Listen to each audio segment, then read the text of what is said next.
जय जगन्नाथ बंधुगण आज आम जानिबा 30 मार्च 2026 सोमवार दिन द्वादश राशि राशिफल विषय एही दैनिक राशिफल चंद्रंक गोचर गणना को नहीं आधारित एवं चंद्रंक गोचर गणना आम जीवन रे बहुत प्रभाव पकई थाए। तो आसंतु सर्वप्रथमे जानिबा आजिर तिथि और राशि नक्षत्र विषय। आज होउची 30 मार्च 2026 सोमवार चैत्र शुक्ल पक्ष द्वादशी दिवा 7 घंटा 10 मिनिट गते त्रयोदशी।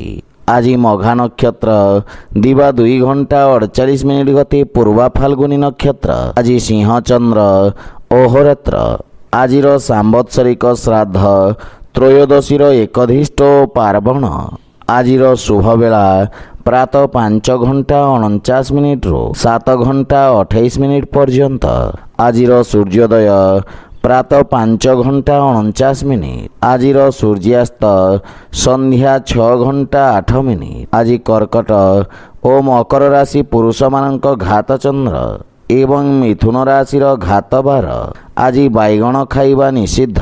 तो बंधुगण आसंतु जानिबा आजिर राशिफल विषय। ता पूर्वरु आम चैनल को जो माने नुआ करी आछंती तळे थिबा लाल रंगर सब्सक्राइब बटन को दबाई आम चैनल को सब्सक्राइब करंतो और पाखरे थिबा घंटी बटन को दबाई ऑल रे सिलेक्ट करंतो काहेकि ना आमे अपलोड करिथवा प्रत्येक वीडियो नोटिफिकेशन आपण सर्वप्रथमे पाई परिबे।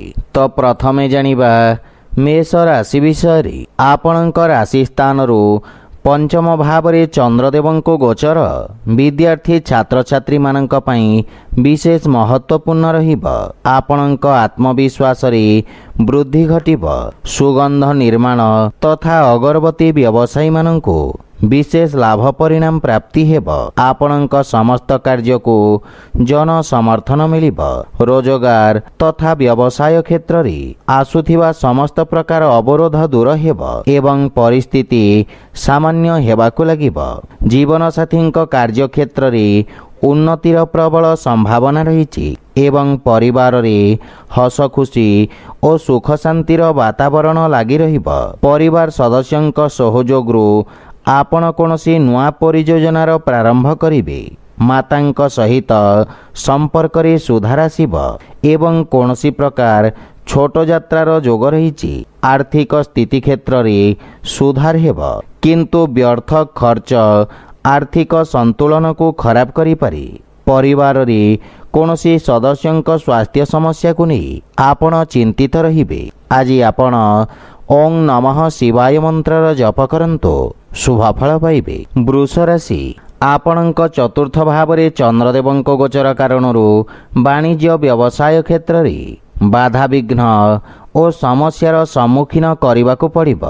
चाकरी क्षेत्र रे अधिकारींक सहित किछि मतभेद हेबार संभावना रही। सेथिपई आपणक वाणी और क्रोध रे नियंत्रण बजाय रखिबार आवश्यकता रही। आपणक छवि रे खराब प्रभाव पड़िबार संभावना रही। विद्यार्थी छात्र छात्री माननको शिक्षा क्षेत्र रे एकाग्रता बजाय रखिबा पई संघर्ष करिबाकू पड़िब एवं परिवार रे खर्चर अधिकता आपणक मानसिक चिंतार कारण हेब एवं किछि मतभेदर मध्य संभावना रही। आय व्ययर असंतुलन कारणरू आपणक चिंतारे वृद्धि हेब किंतु भविष्यतर योजना विषय चर्चा करिवे एवं समस्यार समाधान खोजिबार प्रयास करिवे। आर्थिक स्थिति संघर्षपूर्ण रहिब।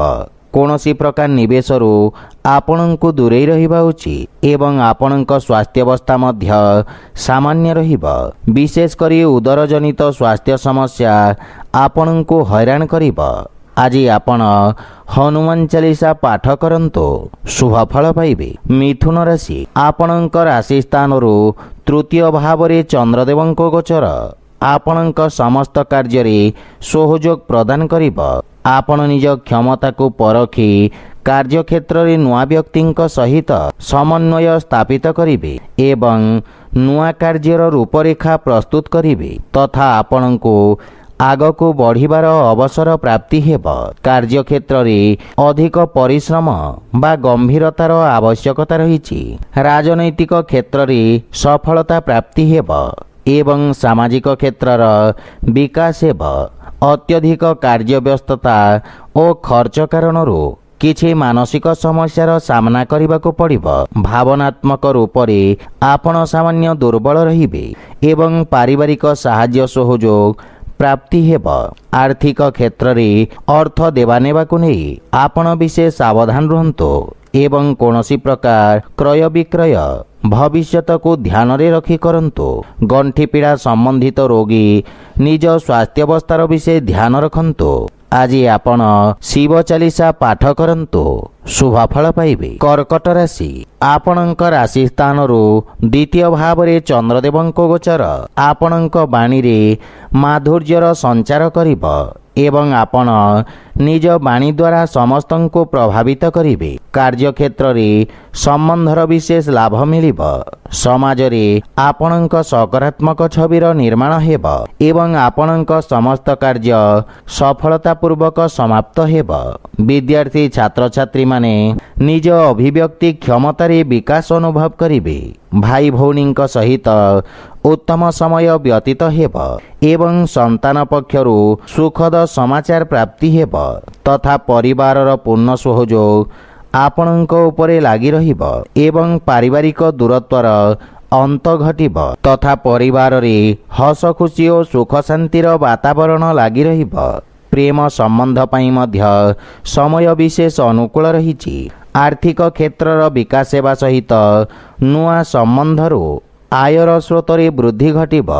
ଗୃହର ବୟୋଜ୍ୟେଷ୍ଠ ବ୍ୟକ୍ତିଙ୍କ ସ୍ୱାସ୍ଥ୍ୟାବସ୍ଥାର ବିଷୟ ଧ୍ୟାନ ରଖନ୍ତୁ ଏବଂ ସ୍ୱାସ୍ଥ୍ୟ ନିୟମର ପୂର୍ଣ୍ଣ ପାଳନ କରନ୍ତୁ।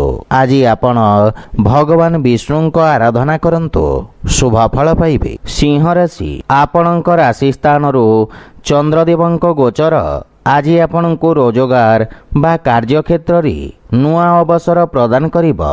ଆପଣଙ୍କ ବ୍ୟକ୍ତିତ୍ୱରେ ଚମକ ଆସିବ। ସାମାଜିକ ମାନ ସମ୍ମାନରେ ବୃଦ୍ଧି ହେବା ସହିତ କାର୍ଯ୍ୟକ୍ଷେତ୍ରରେ ପ୍ରଶଂସାର ପାତ୍ର ହେବେ ଏବଂ ବୁଝି ବିଚାରି ରଣନୀତି ପ୍ରସ୍ତୁତ କରି କାର୍ଯ୍ୟକ୍ଷେତ୍ରରେ ସଫଳତା ଅର୍ଜନ କରିବେ। ପୂର୍ବରୁ ଦିଆଯାଇଥିବା ପ୍ରତିଯୋଗୀ ପରୀକ୍ଷାର ପରିଣାମ ସୁଖଦ ଆସିବ। ଅନଲାଇନ୍ ଇଣ୍ଟରଭ୍ୟୁରେ ସଫଳତା ପ୍ରାପ୍ତ କରିବେ ଏବଂ ପିତାଙ୍କ ମାର୍ଗଦର୍ଶନରେ ନିଆଯାଇଥିବା ନିର୍ଣ୍ଣୟ ସଫଳ ସିଦ୍ଧ ହେବ। ମାତା ପିତା ଆପଣଙ୍କ ପ୍ରତି ଗୌରବାନ୍ୱିତ ଅନୁଭବ କରିବେ ଏବଂ ପରିବାରର ପୂର୍ଣ୍ଣ ସହଯୋଗ ପ୍ରାପ୍ତି ହେବ। ଭାଇ ଭଉଣୀଙ୍କ ସହିତ ଆନନ୍ଦଦାୟକ ମୁହୂର୍ତ୍ତ ବ୍ୟତୀତ କରିବେ ଏବଂ ପ୍ରେମ ଜୀବନରେ ମଧ୍ୟ ମଧୁରତାର ଭାବ ରହିବ। ଆଜି ଆପଣଙ୍କ ଆର୍ଥିକ ଲାଭ ନିଶ୍ଚିତ ହେବ। କୌଣସି ପ୍ରକାର ଋଣ ଦେବା ନେବାରୁ ଆପଣ ଦୂରେଇ ରୁହନ୍ତୁ, ଅନ୍ୟଥା ଦେଇଥିବା ଧନ ମିଳିବାରେ ସନ୍ଦେହ ରହିବ। ସ୍ୱାସ୍ଥ୍ୟାବସ୍ଥା ଉତ୍ତମ ଅନୁକୂଳ ରହିଛି କିନ୍ତୁ କୌଣସି ପୁରୁଣା ରୋଗ ଆପଣଙ୍କ ପାଇଁ କଷ୍ଟଦାୟକ ରହିବ। ଆଜି ଆପଣ ଗୋମାତାଙ୍କୁ ଖାଇବାକୁ ଦିଅନ୍ତୁ, ଶୁଭଫଳ ପାଇବେ। କନ୍ୟା ରାଶି, ଆପଣଙ୍କ ରାଶି ସ୍ଥାନରୁ ଦ୍ୱାଦଶ ଭାବରେ ଚନ୍ଦ୍ରଦେବଙ୍କ ଗୋଚର ଆପଣଙ୍କୁ କିଛି ମାନସିକ ଅଶାନ୍ତି ପ୍ରଦାନ କରିବ। ବ୍ୟବସାୟ ସମ୍ବନ୍ଧିତ ବିଷୟରେ ଆପଣ ଦୂରଦୃଷ୍ଟି ସହିତ ରଣନୀତି ପ୍ରସ୍ତୁତ କରିବେ। କର୍ମଠତା ସହିତ ଆପଣ ନିଜ ଲକ୍ଷ୍ୟକୁ ହାସଲ କରିବାର ପ୍ରୟାସ କରିବେ। ବିଦ୍ୟାର୍ଥୀ ଛାତ୍ରଛାତ୍ରୀମାନଙ୍କ ପାଇଁ ସମୟର ସଦୁପଯୋଗ କରିବା ହିତକର ହେବ। ମାତା ପିତାଙ୍କ ମାର୍ଗଦର୍ଶନ ଆପଣଙ୍କ ପରିଶ୍ରମକୁ ସଫଳତା ପ୍ରଦାନ କରିବ। ବଡ଼ ଭାଇ ଭଉଣୀ ତଥା ବରିଷ୍ଠ ସଦସ୍ୟଙ୍କ ସ୍ୱାସ୍ଥ୍ୟାବସ୍ଥାର ବିଷୟ ଧ୍ୟାନ ରଖନ୍ତୁ। ପାରିବାରିକ ଜୀବନରେ କିଛି କଠିନ ପରିସ୍ଥିତି ଉତ୍ପନ୍ନ ହେବ ଏବଂ ପରିବାରରେ ଚିନ୍ତାଜନକ ସ୍ଥିତି ରହିବ। ସେଥିପାଇଁ ନିଜ ବ୍ୟବହାରର ବିଷୟ ଧ୍ୟାନ ରଖନ୍ତୁ। ଆର୍ଥିକ ସ୍ଥିତିକୁ ନେଇ ମଧ୍ୟ ଆପଣ ସାମାନ୍ୟ ଚିନ୍ତିତ ରହିବେ କିନ୍ତୁ ଭବିଷ୍ୟତ ଆଶାଜନକ ରହିବ। ସ୍ୱାସ୍ଥ୍ୟାବସ୍ଥାକୁ ନେଇ ଆପଣ ବିଶେଷ ସାବଧାନ ରୁହନ୍ତୁ ଏବଂ ମାନସିକ ଚିନ୍ତା ଆପଣଙ୍କ ନିର୍ଣ୍ଣୟ ନେବା କ୍ଷମତାକୁ ପ୍ରଭାବିତ କରିବ। ଆଜି ଆପଣ ଭଗବାନ ଶ୍ରୀ ଲକ୍ଷ୍ମୀନାରାୟଣଙ୍କ ଉପାସନା କରନ୍ତୁ, ଶୁଭଫଳ ପାଇବେ। ତୁଳା ରାଶି, ଆପଣଙ୍କ ରାଶିରୁ ଏକାଦଶ ଭାବରେ ଚନ୍ଦ୍ରଦେବଙ୍କ ଗୋଚର ଆପଣଙ୍କ ସମସ୍ତ ପ୍ରକାର ଲାଭରେ ବୃଦ୍ଧି କରାଇବ। ପୂର୍ବରୁ ଆପଣ କରିଥିବା ପରିଶ୍ରମର ସ୍ୱର୍ଣ୍ଣିମ ପରିଣାମ ପ୍ରାପ୍ତ କରିବେ। ବିଶେଷ ରୂପରେ ରକ୍ଷା ତଥା ଭୂମି ଆଦିରେ ଜଡ଼ିତ ବ୍ୟକ୍ତି ବିଶେଷ ଲାଭାନ୍ୱିତ ହେବେ। ସାମାଜିକ କ୍ଷେତ୍ରରେ ଆପଣଙ୍କ ଖ୍ୟାତିର ବିସ୍ତାର ହେବ ଏବଂ ଆପଣଙ୍କ ଉପଲବ୍ଧିରେ ବିରୋଧୀ ଓ ଶତ୍ରୁ ଆହତ ହେବେ। ମାତା ପିତାଙ୍କ ଆଶୀର୍ବାଦରୁ ଆପଣଙ୍କ ଉଜ୍ଜ୍ୱଳ ଭବିଷ୍ୟତର ମାର୍ଗ ପ୍ରଶସ୍ତ ହେବ। କୌଣସି ପ୍ରକାର ନିର୍ଣ୍ଣୟ ପରିବାର ସଦସ୍ୟଙ୍କ ପରାମର୍ଶରେ ନିଅନ୍ତୁ, ସଫଳତା ପାଇବେ ଏବଂ ପାରିବାରିକ ସଦସ୍ୟଙ୍କ ପୂର୍ଣ୍ଣ ସମର୍ଥନ ଓ ଜୀବନସାଥୀଙ୍କ ମାର୍ଗଦର୍ଶନ ଓ ପୂର୍ଣ୍ଣ ସହଯୋଗ ଆପଣଙ୍କୁ ପ୍ରାପ୍ତି ହେବ। ଏହା ସହିତ ଆକସ୍ମିକ ଲାଭର ସ୍ଥିତି ମଧ୍ୟ ପ୍ରବଳ ରହିଛି। ପ୍ରେମ ଜୀବନରେ ନବୀନତା ଓ ମଧୁରତାର ଭାବ ରହିବ। ଲାଭର ସ୍ଥିତି ଉତ୍ତମ ରହିବାରୁ ଆର୍ଥିକ ସ୍ଥିତି ସୁଦୃଢ଼ ହେବାକୁ ଲାଗିବ ଏବଂ ସ୍ୱାସ୍ଥ୍ୟାବସ୍ଥା ଉତ୍ତମ ଅନୁକୂଳ ରହିଛି। ଆପଣ ପ୍ରାଣାୟାମ ତଥା ଯୋଗାଭ୍ୟାସରୁ ଏକାଗ୍ରତା ତଥା ନିର୍ଣ୍ଣୟ ନେବା କ୍ଷମତାର ବିକାଶ ହେବ। ଆଜି ଆପଣ ବୟୋଜ୍ୟେଷ୍ଠଙ୍କ ଆଶୀର୍ବାଦ ନିଅନ୍ତୁ, ଶୁଭଫଳ ପାଇବେ। ବିଛା ରାଶି, ଆପଣଙ୍କ ରାଶି ସ୍ଥାନରୁ ଦଶମ ଭାବରେ ଚନ୍ଦ୍ରଦେବଙ୍କ ଗୋଚର ଆପଣଙ୍କ ପ୍ରୟତ୍ନ ଦ୍ୱାରା ସମସ୍ତ ଅଟକି ରହିଥିବା କାର୍ଯ୍ୟରେ ଗତି ପ୍ରଦାନ କରିବ। ବ୍ୟବସାୟର ସ୍ଥିତିରେ ଉତ୍ତରୋତ୍ତର ସୁଧାର ହେବ ଏବଂ ପଦୋନ୍ନତିର ପ୍ରବଳ ଯୋଗ ରହିଛି। ସେଥିପାଇଁ ସମୟର ସଦୁପଯୋଗ କରନ୍ତୁ। ଛାତ୍ରଛାତ୍ରୀମାନଙ୍କ ପାଇଁ ସମୟ ବିଶେଷ ଉତ୍ତମ ରହିଛି। କଳାତ୍ମକ ବସ୍ତୁ ତଥା ସୁଖ ସୁବିଧାରେ ଜଡ଼ିତ ବ୍ୟବସାୟୀମାନଙ୍କୁ ବିଶେଷ ସଫଳତା ମିଳିବ ଏବଂ ଦୂରସଞ୍ଚାର ସାଧନରେ କୌଣସି ଶୁଭ ସମାଚାରର ପ୍ରାପ୍ତି ହେବ। ପିତାଙ୍କ ସ୍ନେହ ବା ସହାୟତା ପ୍ରାପ୍ତି ହେବ। କୌଣସି ନିକଟ ସମ୍ପର୍କୀୟ ସମ୍ବନ୍ଧିତ ଶୁଭ ସୂଚନା ପ୍ରାପ୍ତ କରିବେ ଏବଂ ପରିବାରରେ ସୁଖ ସମୃଦ୍ଧି ଓ ପ୍ରସନ୍ନତା ଲାଗି ରହିବ। ପରିବାର ସଦସ୍ୟଙ୍କ ସହିତ ମିଶି ଭବିଷ୍ୟତ ଯୋଜନା ବିଷୟରେ ଚର୍ଚ୍ଚା କରିବେ, କିନ୍ତୁ ପ୍ରେମ ଜୀବନରେ ବାଧାବିଘ୍ନ ବା ବିବାଦ ଦେଖାଦେଇପାରେ। ରାଜକୀୟ ପକ୍ଷରୁ ଅଟକି ରହିଥିବା ଧନରାଶି ପ୍ରାପ୍ତି ହେବ ଏବଂ ବ୍ୟାପାରରେ ନିବେଶରୁ ଆର୍ଥିକ ଉନ୍ନତି ହେବ।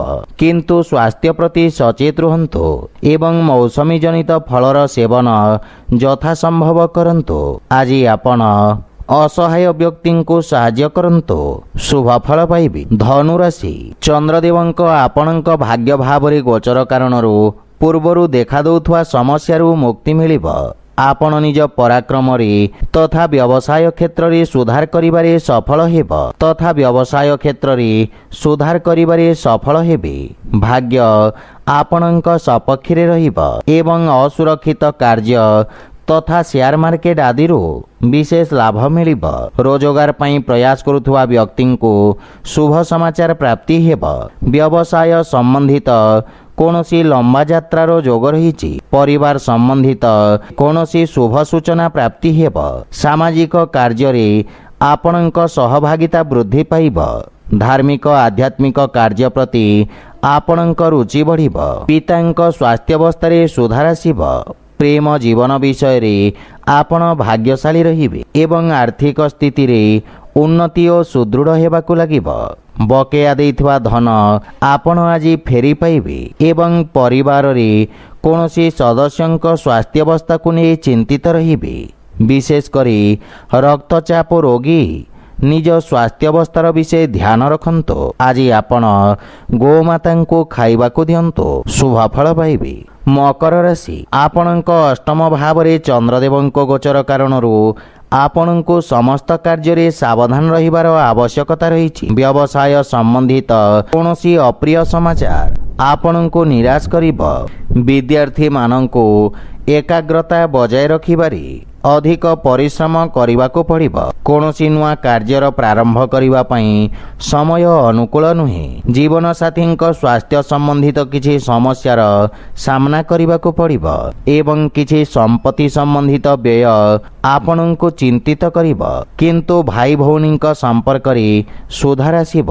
ମାତା ପିତାଙ୍କ ପକ୍ଷରୁ ପୂର୍ଣ୍ଣ ସହଯୋଗ ମିଳିବ ଏବଂ ପ୍ରେମ ସମ୍ବନ୍ଧ ପାଇଁ ମଧ୍ୟ ସମୟ ଅତ୍ୟନ୍ତ ଅନୁକୂଳ ରହିଛି। ପୁରୁଣା ବନ୍ଧୁମିତ୍ରଙ୍କ ସହିତ ଦେଖା ସାକ୍ଷାତ କରିପାରନ୍ତି। ଆର୍ଥିକ ଶିଥିଳତା ଦୂର ହେବ, କିନ୍ତୁ ଆୟବ୍ୟୟରେ ସନ୍ତୁଳନ କରିବା କଷ୍ଟକର ହେବ। ସେଥିପାଇଁ ଅନାବଶ୍ୟକ ଖର୍ଚ୍ଚରୁ ଆପଣ ଦୂରେଇ ରୁହନ୍ତୁ। ସ୍ୱାସ୍ଥ୍ୟାବସ୍ଥା ମଧ୍ୟମ ରହିବ। ଆଜି ଆପଣ ହନୁମାନ ଷ୍ଟକ ପାଠ କରନ୍ତୁ, ଶୁଭ ଫଳ ପାଇବେ। କୁମ୍ଭ ରାଶି, ଆପଣଙ୍କ ସପ୍ତମ ଭାବରେ ଚନ୍ଦ୍ରଦେବଙ୍କ ଗୋଚର ଆପଣଙ୍କ ଭାଗିଦାରୀ ସହିତ ମିଶି ନେଇଥିବା ନିର୍ଣ୍ଣୟରେ ଆଶାତୀତ ସଫଳତା ପ୍ରଦାନ କରିବ। ଆର୍ଥିକ ତଥା ବ୍ୟବସାୟିକ ଚାପରୁ ମୁକ୍ତି ମିଳିବ। ଭାଗିଦାରୀ ବ୍ୟବସାୟ ପ୍ରାରମ୍ଭ କରିବା ପାଇଁ ସମୟ ଅତ୍ୟନ୍ତ ଶୁଭ ରହିଛି। ବିଦ୍ୟାର୍ଥୀ ଛାତ୍ରଛାତ୍ରୀମାନଙ୍କୁ କିଛି ନୂଆ ଶିଖିବାର ଅବସର ମିଳିବ ଏବଂ ଜୀବନସାଥୀଙ୍କ ସହିତ ସମ୍ପର୍କରେ ମଧୁରତା ଆସିବ। ପରସ୍ପର ମଧ୍ୟରେ ଥିବା ଭୁଲ ବୁଝାମଣା ଦୂର ହେବ। ସନ୍ତାନଙ୍କ ସ୍ୱାସ୍ଥ୍ୟ ତଥା ଭବିଷ୍ୟତକୁ ନେଇ ଆପଣ ଚିନ୍ତିତ ରହିବେ। ପ୍ରେମ ଜୀବନରେ ଏକ ନୂଆ ପ୍ରାରମ୍ଭ ହେବ ଏବଂ ସମ୍ପର୍କରେ ଘନିଷ୍ଠତା ଆସିବ। ମାତାଙ୍କ ସମ୍ପର୍କରେ ମଧ୍ୟ ସୁଧାର ହେବ। ଆର୍ଥିକ ସ୍ଥିତି ସୁଦୃଢ଼ ହେବାକୁ ଲାଗିବ ଏବଂ ଆଂଶିକ ଲାଭ ପାଇପାରିବେ। ରାଜକୀୟ ପକ୍ଷରୁ ଧନ ପ୍ରାପ୍ତିର ପ୍ରୟାସରେ ସଫଳତା ମିଳିବ। ସ୍ୱାସ୍ଥ୍ୟାବସ୍ଥା ଉତ୍ତମ ଅନୁକୂଳ ରହିବ ଏବଂ ପେଟ ସମ୍ବନ୍ଧିତ ରୋଗରୁ ମୁକ୍ତି ମିଳିବ। ଆଜି ଆପଣ ହନୁମାନ ଚାଳିଶା ପାଠ କରନ୍ତୁ, ଶୁଭ ଫଳ ପାଇବେ। ମୀନ ରାଶି, ଆପଣଙ୍କ ଷଷ୍ଠ ଭାବରେ ଗୋଚରରତ ଚନ୍ଦ୍ରଦେବଙ୍କ କାରଣରୁ ଆପଣ କାର୍ଯ୍ୟକ୍ଷେତ୍ରରେ ନିଜକୁ ସମର୍ଥ ତଥା ଊର୍ଜାବାନ ଅନୁଭବ କରିବେ। ବିରୋଧୀ ଓ ଶତ୍ରୁଙ୍କୁ ଦମନ କରିବେ। ଆପଣଙ୍କ ଲମ୍ବା ସମୟରୁ ଦେଖାଦେଉଥିବା ସମସ୍ୟାର ସମାଧାନ ହେବ ଏବଂ ପଦୋନ୍ନତିର ପ୍ରବଳ ଯୋଗ ରହିଛି। ବିଦ୍ୟାର୍ଥୀ ଛାତ୍ରଛାତ୍ରୀମାନଙ୍କ ପାଇଁ ସମୟ ଉତ୍ତମ ଅନୁକୂଳ ରହିବ ଏବଂ ପରିଶ୍ରମରେ ସଫଳତା ଅର୍ଜନ କରିବେ। ସନ୍ତାନଙ୍କ ପକ୍ଷରୁ ସୁଖଦ ଅନୁଭୂତି ପାଇପାରିବେ, କିନ୍ତୁ ଜୀବନସାଥୀଙ୍କ ସହିତ ସମ୍ପର୍କରେ କିଛି ମନମାଳିନ୍ୟର ସମ୍ଭାବନା ରହିଛି। ଦୂରସଞ୍ଚାର ସାଧନରେ କୌଣସି ଶୁଭ ସମାଚାର ପ୍ରାପ୍ତି ହେବ। ଭାଇ ଭଉଣୀ ଓ ବନ୍ଧୁମିତ୍ରଙ୍କ ପୂର୍ଣ୍ଣ ସହଯୋଗ ମିଳିବ। ପାରିବାରିକ ବାତାବରଣ ଉତ୍ତମ ଅନୁକୂଳ ରହିବ। ପ୍ରେମ ଜୀବନ ପାଇଁ ମଧ୍ୟ ସମୟ ବିଶେଷ ଶୁଭ ରହିଛି। ଆର୍ଥିକ ସ୍ଥିତି କ୍ଷେତ୍ରରେ ସୁଧାର ଆସିବ ଏବଂ ଋଣଭାରରୁ ମଧ୍ୟ ମୁକ୍ତି ମିଳିବ। ସ୍ୱାସ୍ଥ୍ୟାବସ୍ଥାରେ ଆପଣ ଶାରୀରିକ ଥକାପଣ ବା ଦୁର୍ବଳତା ଅନୁଭବ କରିବେ।